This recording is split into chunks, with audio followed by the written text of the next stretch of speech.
श्री अजय भट्ट जी, केंद्रीय रक्षा मंत्री अजय भट्ट जी हैं। हम इनसे कुछ प्रश्न पूछते हैं। तो आइए भट्ट जी, यहाँ पर आपने पार्किंग का दौरा किया, क्या प्लान है इसके लिए आगे के? यहाँ पर जाम लग जाता था, आप जानते हैं।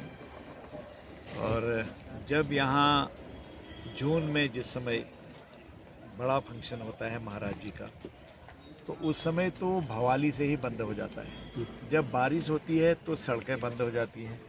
और मंदिर में इतनी श्रद्धा, अगाध श्रद्धा है पूरे देश और दुनिया के लोगों को, आते समय भी सड़क पर ही पार्किंग हो जाती थी एक किस्म से, तो आने जाने वालों को बहुत ही परेशानी होती थी। तो बाबा जी की ही प्रेरणा से ये सब जो पीछे का स्थान था, इसको मैदान करके इस पर गाड़ियां खड़ी हों, अधिकतम गाड़ियां यहाँ आ जाएं, ये प्रयास है।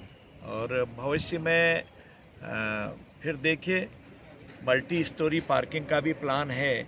अभी क्या होता है, पहले इतना हो जाए, सबका सहयोग रहेगा और सब सहयोग कर ही रहे हैं, तो उसके बाद मैं समझता हूँ कि बहुत सारी समस्याओं का समाधान हो जाएगा। भट्ट जी, आपका एक ड्रीम प्रोजेक्ट था शांति निकेतन विश्व भारती प्रोजेक्ट, उसके लिए 45 बीघा जमीन भी मिल चुकी है। नहीं, 70 उसमें एकड़, 70 नाली, 70 से भी ज़्यादा नाली हमको हाँ, जमीन मिल चुकी है। 150 करोड़ रुपया रिलीज हो चुका है। तो उसमें पठन पाठन का काम कब से शुरू हो जाएगा? अभी उसमें समय लगता है, क्योंकि धनराशि आने के बाद भी वो बिल्कुल टॉप में है, पहाड़ में है। तो वो वहाँ पर रविंद्रनाथ टैगोर जी, कम लोगों को पता है, 5 बार आए हैं। और टैगोर टॉप के नाम से जाना जाता है। छोटी सी एक झोपड़ी भी वहाँ पर है। तो वो पहाड़ी पर बनाना है। तो फिलहाल हम सोच रहे हैं कि सब ठीक ठाक रहा तो हम कोई किराए के मकान में यूनिवर्सिटी चलाएं, और जब कंस्ट्रक्शन पूरा हो जाएगा तो उसके बाद उसको उसमें शिफ्ट कर दिया जाएगा। उसके लिए लगे हुए हैं, सरकार में बहुत तेजी से काम चल रहा है। पुल का उम्मीद है कि पॉजिटिव रिजल्ट आएगी। लोकार्पण पुल का क्या है? भट्ट जी, अभी 4 साल करीब आपके पूरे होने वाले हैं, अभी 1 साल बचा है, तो क्या क्या सौगात आप और देने जा रहे हैं भोपाली के आसपास? देखिए, एक तो सबसे बड़ी बात ये है कि इसमें करीब करीब मैं समझता हूँ बहुत बड़ी धनराशि जो हमारी ये जो सड़क बन रही है, नेशनल हाईवे, तो इसके लिए आई है। और वो जोली कोट से ऊपर को यहाँ से भी बनते हुए आगे तक जाएगी और क्वारत तक आगे जाएगी। तो उसमें टेंडर हो गया था, कतिपय उसमें टेक्निकल ऑब्जेक्शन आए हैं, वो अभी अभी 4-5 दिन पहले खारिज होके रीटेंडरिंग की जा रही है। ये एक बहुत बड़ी सौगात यहाँ के लिए, इस इलाके के लिए है। और इस सड़क को इसी तरह से कर्णप्रयाग तक हम, जैसे ऑल वेदर रोड बनी है, उसी तर्ज पर बनाने के लिए कृत संकल्पित है। खैरना पुल और ऐसे ही खैरना पुल इतनी बड़ी है, उसका 10 तारीख को इसका हम श्री गणेश करेंगे। अभी तक हमने प्लानिंग करी है, आज मैं उसका भी निरीक्षण कर रहा हूँ। वो भी 10 करोड़ की है। और आपने देखा है, अभी हमने रानी यहाँ नीचे यहाँ पर किया था, वो भी 10 करोड़ का है। ये कई चीज़ें यहाँ पर लाए हैं हम, और भी चीज़ें जैसे नैनीताल में आपने देखा है कि लगभग 200 करोड़ रुपए बलिया नाला समेत सारी चीज़ों को करते हुए, विधायक जी को भी पता है, हम लोगों ने पिछले दिनों वहाँ देखा भी सारे मार्केट को। वो सब चीज़ें हैं, जो चीज़ों की आवश्यकता, डिमांड जनता से आ रही है। हाँ, नैनीताल में सीवर लाइन इतनी बड़ी जो चौक हो गई थी, बहुत बड़ी, उसको स्पेशल तैयार किया गया है। उसके लिए भी करोड़ों रुपए दिया है, कम भी नहीं दिया है, बहुत बड़ा अमाउंट है। तो हर जगह जहाँ से जो डिमांड आ रही है, ये भी एक डिमांड जो थी यहाँ पर कैंची धाम की। इतना पवित्र धाम है, देश और दुनिया में बाबा जी के दर्शन करने के लिए रोज कोई ना कोई डिग्नेटरी जाते हैं। कुछ लोग तो इतने बड़े पदों पर होते हैं, उनके पदों का पता भी नहीं लगता है, वो दर्शन करके चले जाते हैं। मेरे संज्ञान में एक आध केसेज ऐसे हैं। तो ऐसे में जब यहाँ पर जाम लगता था, बड़ी परेशानी में फंसते थे सारे लोग।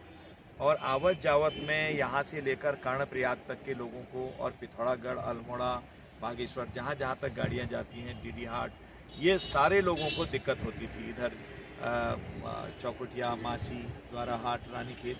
तो इसके लिए मैं समझता हूँ बहुत राहत हो जाएगी जब हम यहाँ पर विधिवत अपनी गाड़ियों को खड़ा करना प्रारंभ कर देंगे। ये भी एक प्रयास है। अगर मल्टी स्टोरी पार्किंग के ऊपर सहमति बनेगी सबकी, तो सहमति बनेगी, मैं समझता हूँ फिर तो काफ़ी गाड़ियों को हम उसमें एडजस्ट कर पाएंगे बाद में। ये भी एक प्रयास जो है, ये सफल होने जा रहा है। आप देख रहे हैं, बड़ी तेज़ी से काम चल रहा है। वो यहाँ लाने की योजना है, वही 1 साल बचा है अभी। देखिए वो तो अब प्रधानमंत्री जी तो स्वतः ही जाते हैं, पूरे देश और दुनिया में जा रहे हैं। वो तो कई बार इधर आए भी हैं। आपको पता है कि हल्द्वानी में मोदी जी आए हैं, उस समय इतनी बड़ी घोषणाएं हुई जो इतिहास जिसका साक्षी है कि 2200 करोड़ रुपए डेवलपमेंट के लिए वहीं पर दिया हल्द्वानी में। एम्स, अब हमको दिल्ली और देहरादून नहीं भागना है, एम्स के लिए ऋषिकेश नहीं जाना है हमको। एरोमा पार्क काशीपुर में हमारा आ गया है।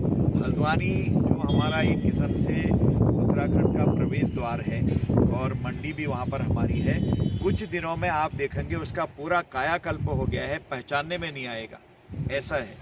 और अभी हम 700 करोड़, 800 करोड़, 1000 करोड़ ऐसे हम यहाँ पर सड़कों को बनाने के लिए ला रहे हैं। गोला पर जो एक पुल बना है उसी तर्ज पर एक दूसरा पुल भी बना रहे हैं, बाईपास बना रहे हैं, बाहर ही आ जाएगा। हल्द्वानी में भीड़ भाड़ भी नहीं होगी। लगभग 1000 करोड़ रुपए पेयजल मिशन जो हमारा चल रहा है, जितने भी इस समय पाइपलाइन चल रहे हैं या ओवरहेड टैंक चल रहे हैं, गाँव में घरों में कनेक्शन दे रहे हैं, हर घर में नल, हर नल में जल, जो स्कीम है ये मोदी जी ने दी है, ये केंद्र से हम लोग लाए हैं। हमारे माननीय विधायक हम लोग जगह जगह जाके बता भी रहे हैं, उनका श्री गणेश भी कर रहे हैं। मैंने माननीय मुख्यमंत्री जी से कहा है कि शीघ्र ही आप इसका उद्घाटन कर दें, अगर समय नहीं होगा तो हम ही इसका श्री गणेश कर देंगे। तो इस तरह से 1100 करोड़ रुपए हम उधम सिंह नगर के लिए लाए हैं। तो ये छोटी धनराशियाँ नहीं है, जो चाहें हम वो हमको मिल रहा है केंद्र से इस समय। और हमारी सरकार बहुत अच्छा काम कर रही है, धामी जी बहुत ही अच्छा काम कर रहे हैं। नरेंद्र मोदी जी के नेतृत्व में पूरा देश चहुमुखी उन्नति इस समय कर रहा है, बहुत रफ्तार से आगे बढ़ रहा है। आज हम अपने पैरों पर खड़े हो गए।